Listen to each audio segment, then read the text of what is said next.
เล่าความจริงให้ฟังเขาเหมือนเล่าความจริงให้ฟังสภาที่ประชุมนั้นก็บอกว่าโอ้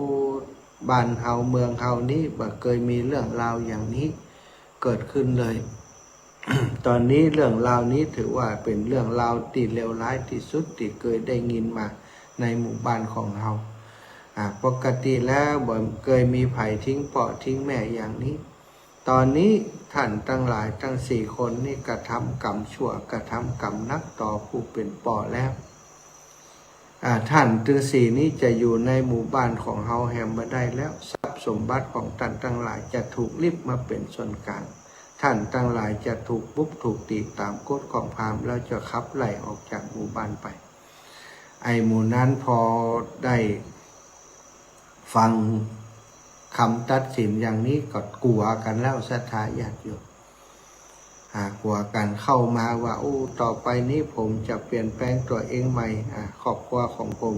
จะหับเปาะไปดูแลบ่ให้ได้ลำบากอย่างอีแหมแล้วศรัทธาพราหมณ์ทั้งหลายก็ถามว่าท่านทั้งหลายพูดจริงหรือก็ถ้าจริงก็ให้คำมั่นสัญญากับผู้เป็นป่อของท่านลูกทั้ง4นั้นก็มากราบขอโทษท่านพราหมณ์แล้วบอกว่าตั้งแต่นี้ต่อไปลูกทั้ง4จะดูแลป่อให้เป็นอย่างดีภรรยาป่อก็บอกว่าโอ้ตัวมูสูแต้มเต่าหูนะแต่ลูกไปนั่นก็มันนักนะคนทั้งหลายก็เอาลูกไปมานั่งต่อหน้าแหมหมู่พราหมณ์นั้นก็ขาดค้านโทษบอกว่าตั้งนี้ไปถ้าลูกสะใภ้คนใดบ่ดีจะขับออกจากหมู่บ้านไปเลยขับออกจากชุมชนเท่านี้ไปบ่ได้อยู่นี่แล้วพิษจะถูกบุกถูกตีถูกโบยถูกตีพร้อมลูกสะใภ้ทั้งหลายก็กลัวสั่นยงกลัวถูกบุกถูกตีขับออกจากบ้านจากเมืองนั้นไปก็ยอมรับกราบขอโทษผู้เป็นปอดตาปอดเท่าแล้วก็คือคำสัตย์ปฏิญาณว่าตั้งแต่นี้ต่อไปจะปรนนิบัติเปาะเป็นอย่างดีศรัทธาเมื่อเป็นอย่างนั้นการตัดสินคดีในครั้งนั้นที่ทำที่สภาของพราหมณ์ก็เป็นอันจบลงลูกเต้าก็ปากันเอาเปาะนี้ไปคัดสีชวีวันได้หนุ่มเสื้อใหม่ความใหม่ดูแลโดยข้าวน้ำโภชนาอาหารอย่างดีโดยความกลัวว่าหมู่พราหมณ์ทั้งหลายผู้เป็นผู้ปกครองนั้นจะทำโทษแต่ว่าเมื่อได้สำนึกแล้วก็คิดว่าสำนึกในทางที่ดีสำนึกแล้วก็สำนึกในทางที่ดีว่าได้จำอกจำใจยังตั้งใจปรนนิบัติเปาะเป็นอย่างนี้ป่อก็บอกว่าการที่ป่อได้กลับมาอยู่บ้านอยู่จอมอย่างนี้ใดก็ด้วย โดยบารมีของพระสัมมาสัมพุทธเจ้าได้บอกคาถาให้ป่อถ้ามีพระพุทธเจ้านี้ก็จะลำบากเมื่อเป็นอย่างนั้นศรัทธาญาติโยมตังป่อก็บอกว่าจะนิมนต์พระพุทธเจ้ามาฉันที่บ้านเฮานี้ลูกจะว่าอย่างไรโอ้ลูกเต่าก็ลูกถึง4 คนก็บอกว่าถ้าอย่างอันก็เป็นการดีจะได้ทำบุญร่วมกันก็ได้นิมนต์พระพุทธเจ้ามาพระพุทธเจ้ามาก็มาฉันภัตตาหารและกล่าวสัมโมทนียกถาแสดงธรรมให้ฟังศรัทธาอนุปุพพิกถาคือการทานศีลและก็สวรรค์โทษของกามคุณของการบวชพระพุทธเจ้าแสดงคือลูกเต้าของพราหมณ์และท่านพราหมณ์ได้ฟังเมื่อทั้งหมดได้ฟังแล้วก็เกิดมีเรียกว่าดวงตาหันธรรมศรัทธาได้เป็นพระโสดาบันได้เป็นพระโสดาบันกันอันนี้ก็ถือว่าเป็นบุญยังมีบุญอยู่นะขนาดที่ทำกระเปาะนั้นก็คงเป็นเหตุที่ทำให้ท่านพราหมณ์ได้มีโอกาสไปพบพระพุทธเจ้าได้มีโอกาสไปเสาะหาที่พึ่งแล้วก็ลูกๆทั้งหลายนั้นมีโอกาสในการได้ฟังธรรมจากพระพุทธเจ้าก็ได้ถึงความเป็นได้ถึงพระรัตนตรัยเป็นสรณะที่พึ่ง จะได้มาต้องตกนรกก็ทิ้งพ่อทิ้งแม่ไป อันนั้นก็ถือว่าเป็นโชคดีเนาะเป็นโชคดีเป็นโอกาสดีของตึงท่านพราหมณ์แล้วก็ลูกๆแต่มีคนในยุคปัจจุบันนี้ศรัทธาญาติโยมพ่อโยมแม่ตั้งหลายท่านหลายคนบ่ได้โชคดีอย่างนั้นบางแล้วก็คนสมัยนี้มีลูกน้อยมีลูกคนก็2 คนก็เนี่ยบางคนก็หวังเปิ่งลูกนะบางคนเนี่ยมีคนเดียวแต่ว่าเป็นคนดีดูแลพ่อแม่ดีบางคนก็มีลูกหลายๆคนแล้วก็ปากันช่วยกันดูแลพ่อแม่อันนี้ก็เป็นสิ่งที่ดี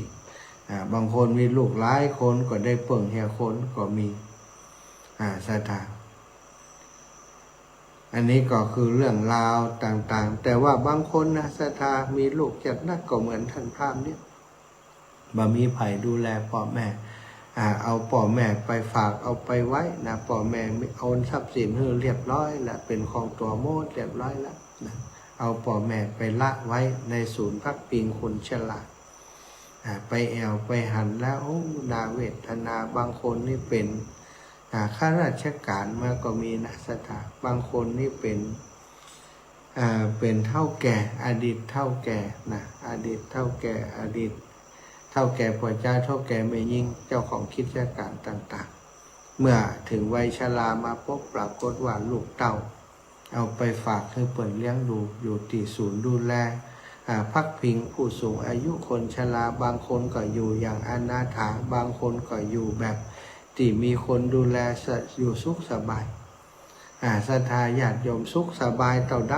ก็คงบ่สุขสบายเหมือนกับบ้านที่เปิ้นเคยสร้างมาครอบครัวที่เปิ้นเคยสร้างมานะศรัทธาก่อนที่จะอุจาเรื่องเล่านี้ต่อไปลำปางก็คงจะเป็นเทพอยู่นะอาตมาก็จะอู้ไปจนถึงตีสี่นะ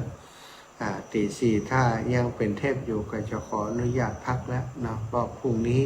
ก็จะเตรียมงานที่ม่อนจอมพ่อช่วยหลวงปู่แหมหลายอย่างหลายประการยุคสถายจะได้พักผ่อนแล้วก็ตื่นเจ้ามาก็จะได้มีแหงทำงานเนาะแต่ถ้าเปิดฮับช่วงนี้ฮับสัญญาณไปออกทางสถานีวิทยุที่มีเครือข่ายอยู่อาตมาก็จะอูต่อไปนะในตีสี่ถึงตีห้าให้จบตามเวลาที่เปิดบอกมายมน้องสมจิตอินทรวิจิตเป็นภระเป็นธุระจิมเนาะถ้าลำปางยังเป็นเทพอยู่ตอนตีสี่ไปแล้วนะตีสี่ไปแล้วก็แจ้งบอกจิมจะได้พักผ่อนเนาะเอาละตอนนี้จะลองเปิดสายดูสำหรับทางเชียงใหม่เนาะเชียงใหม่แล้วก็พื้นที่อื่นๆที่เปิดเกาะสัญญาณไปแล้วนะไปเกาะเป็นการไปที่ไหนตั้งใดถ้าได้รับสัญญาณอยู่ฟังอยู่เนื้อท่านอาจารย์ทางเมืองน่านได้ยินแล้วรู้ ทางเมืองฝางนี่บอกว่าอันตอนเจ้านี่มีเปิ่นแจ้งมาว่าตอนเจ้าตอนนี้เมืองฝางบ่ได้ยินแล้วเนื้ออาจารย์ว่าก็ว่ากันไปเนาะบางครั้งบางทีสถานีต้องการประหยัดเรื่องไฟกะน้ำกะไฟกะใช้จ่ายต่างๆก็บ่เป็นหยังบ่ว่ากันได้ฟังในเวลาอื่นๆก็ถือว่าได้ฟังชั่วโมงก็ถือว่าเป็นประโยชน์ชั่วโมงและสถานชั่วโมงใดก็ได้เวลาใดก็ได้ไผที่มีตัง Facebook ก็ดีตังไลน์ก็ดีตังลิงก์ต่างๆก็สามารถฟังตังลิงก์ของสถานีคลื่นสีขาวได้เนาะแม่ครูเกษณีนั้นเปิดอันส่งลิงก์ให้ทุกวันสำหรับคนที่อยู่ในเครือข่ายสายบุญของคลื่นสีขาวเพื่อชาวประชาเอาละศรัทธาเปิดสายให้ศรัทธาเช็คเสียงศรัทธาอยู่0808844173นะ0808844173ลำปางเป็นหลวงพ่อถนอมอยู่เนาะก็จะแจ้งให้เปิ่นว่าอาตมาจะพักก่อนแล้วเนาะศรัทธา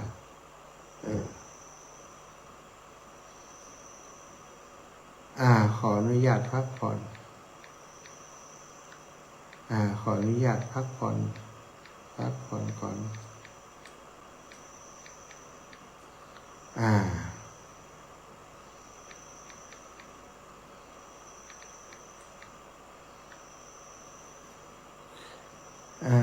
ตื่นเช้า เปิดเทอมเจ้าเปิดเทอมวันนี้เนาะ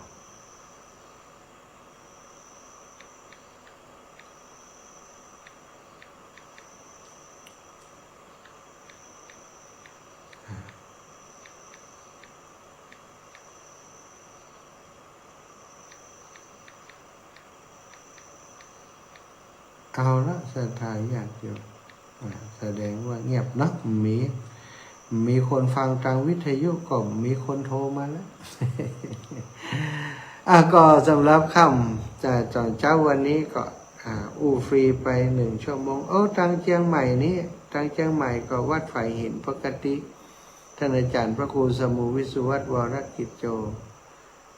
จะรับสัญญาณจากทางอาตมาไปนะยายพรแจ้งมาเจ็บรถทางเชียงใหม่มีถึงจะมีก็ขออนุญาตเนอะสถานทางเชียงใหม่เนาะทางเชียงใหม่ขออนุญาตกันแล้วกันถ้าฟังอยู่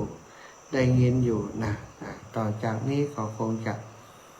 ฟังเทปของหลวงพ่อถนอมไปแล้วกันเนาะเปิดเอาเทปของหลวงพ่อถนอมใส่อีนะก็ถือว่าวันนี้ตื่นมาฟรีก็แล้วกันเอาละศรัทธาญาติโยมวันที่19เนื่องสำหรับคนที่เข้ามาตั้งดูตั้งไลฟ์สด4 คนในขณะนี้วันที่19ที่จะถึงนี้ปะกันที่ม่อนจอมพอหลวงปู่พระครูปฏิพันธ์ธรรมทินเนาะปีนี้อายุวัฒนมงคล79 ปีหลวงปู่แต่ความจริง78เต็มนะก็คือจริงๆแล้ว78เต็มอย่าง79ปีหน้าก็80 78นะถ้าบอกว่า78เนี่ยหลายคนก็ไทยจะจบดีเนาะ078กัน แต่นี่ว่าใจสกรรมนองเอาละศรัทธาอาตมาก็ได้อุจาเข้าศรัทธาอีพ่ออีแม่มาเปลี่ยนเวลาเกือบจะ1 ชั่วโมงเนาะก็ขออนุญาตนำรายการจากลาไปก่อนตื่นเช้ามาเปิ่นบักเกาะสัญญาณไปหื้อสกรรมก็ถือว่าได้อุจาทาง Facebook ไลฟ์ไว้สำหรับคนที่สนใจใส่หินยังถ่ายทอดอยู่แหละยายพรยังมาตื่นเท่ากันเนาะฝ่ายหินยังถ่ายทอดอยู่ยังถ่ายทอดอยู่แสดงว่าท่านอาจารย์พระครูสมุวิสุวัตวรกิจโจได้รับสัญญาณตั้งไลฟ์สดของอาตมาไปออกเนาะเอาศรัทธาอีพ่ออีแม่ต่างหลายพี่น้องฝ่ายหินแม่ครูเกษณีชัยเทพถ้าจะมาอยู่ข้าเนาะวันเกิดหลวงปู่วันเกิดวันทำบุญอายุวัฒนมงคลหลวงปู่มีศรัทธาญาติโยมต่างลำปางวันก่อนไปตะวานี่ค่ะเปิ่นไปทำบุญติวัดบรรพตสถิตวันที่25เปิ่นมาได้ไปสักกรรมตะวานี่3 คนพี่น้องนะ3 คนพี่น้องผู้หญิงล้วนๆนะโยมแม่ดาวันเสวิกาโยมถาวรสิงห์ศรีโยมแม่ถาวรสิงห์ศรีโยมแสงเดือนวงงาม3-4พี่น้องปากันไป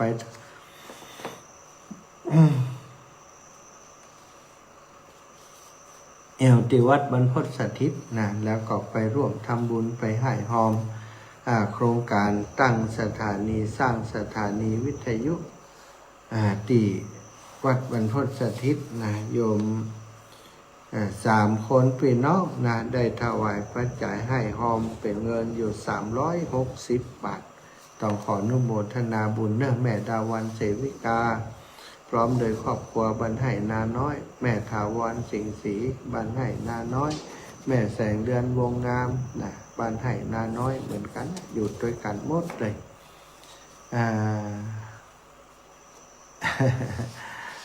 ว่าได้ให้หอมมาเนาะก็จะเ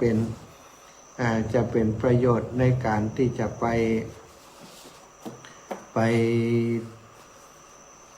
ซื้อวัสดุอุปกรณ์ต่างๆไม่ว่าจะเป็นปูนเป็นทรายเป็นวัสดุอุปกรณ์ต่างๆตอนนี้ได้ฉาบเป็นบางส่วนไปแล้วนะยังส่วนที่เป็นตัวห้องนะที่จะออกอากาศห้องที่จะทำงานของสำนักงานสถานียังบ่ได้ฉาบคำเตือนเนาะฉาบเรียบร้อยแล้วก็จะติดตั้ง กระจกติดตั้งประตูแล้วจะไล่ปูพื้นเสร็จเรียบร้อยทำเพดานนะทำเพดานฝ้าเพดานก็คงจะใช้เวลาอีกสักระยะหนึ่งคิดว่าเข้าวาสาออกวาสาก็ต้องเสร็จกันเนาะ ตอนตานกฐินที่วัดวันพุธสถิตศรัทธาญาติโยมก็คงจะได้ไปหันเนาะจะได้ไปหันว่าเสร็จเรียบร้อยแล้วนะอย่างไรเนาะศรัทธาญาติโยมมีโยมแม่ยายปราณีเนาะแม่ยายปราณีอีกคณะหนึ่งเนี่ยวันก่อนจากบ้านนาแก้วตะวันออกเนาะนาแก้วตะวันออกแม่ปราณีเมืองมานะพร้อมกับลูกหลานก็มีนางนิตยาวงจันทร์นางกัลยากิ่งแก้วนางสาวกรวีเมืองมาซึ่งเป็นลูกหลานปากันไปทำบุญที่วัดเหมือนกันให้หอมสำนักงานมาก็ต้องขอบคุณเนอะแม่ยายปราณีถามจำได้ยินเนาะอีแม่เพราะว่าสถานีติลำปางบ่ได้เคาะสัญญาณให้สักครับนะลำปางบ่ได้เคาะสัญญาณให้ลำปางนี่เป็นเพลงอยู่นะก็บ่ได้เคาะสัญญาณให้สักครับก็มาเป็นอย่างเนอะวันนี้อาตมาก็จะขออนุญาตแล้วเนาะแม่ครูเกษณีเนอะตั้งเชียงใหม่เปิดสายแล้วไม่มาสักสายแม่ครูจะพักก่อนละตื่นเช้านี่คนอื่นเขาคงจะยังมาตื่นกันคำเกิดคำเฮียแม่ครูเนี่ยตื่นเจ้านะ วันพรุ่งนี้จะต้องช่วยหลวงปู่เตรียมห้างดาต่างๆเนาะดาเป็นวันดาวันเนี้ยเนาะไม่ใช่วันพุธละวันนี้แหละเช้านี้จะต้อง